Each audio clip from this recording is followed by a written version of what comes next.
V tem videu bomo pokazali, kako v Typing Tutorju Stamina dodamo svojo lekcijo.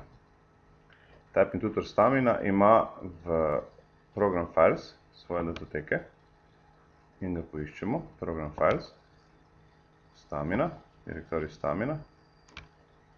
Če to odpremo, imamo tukaj noter direktorij Data. V tem direktorju so lekcije pod lessons ime in naziv jezika.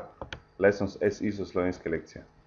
Datoteko lahko odpiramo s čimerkoli, lahko odpiramo recimo z Notepadom, skratka s katerimkoli programom, ki odpira lekcije. No, kot vidimo, so v tem programu lekcije vsaka v svoji vrstici in sicer na ta način, da je v prvi vrsti tale kombinacija tega oglatega oklepaja in hash znaka, potem je za spaceom je naziv lekcije, potem pa dejanska lekcija v eni vrstici. No.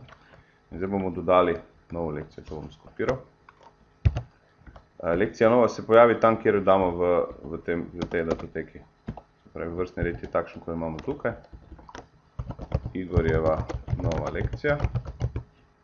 V novi vrsti pa dodamo lekcijo tako, kot smo si jo zamislili.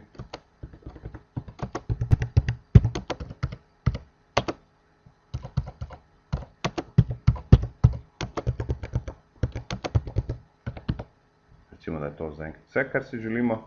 Datoteko shranimo. V redu.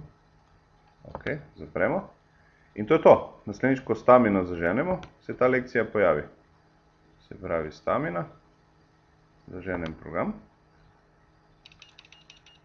Lekcija se pojavi na Basic Lessons, Igorjeva nova lekcija, tukaj zberem. In lahko začnem za space, štartno lekcijo in tipkam.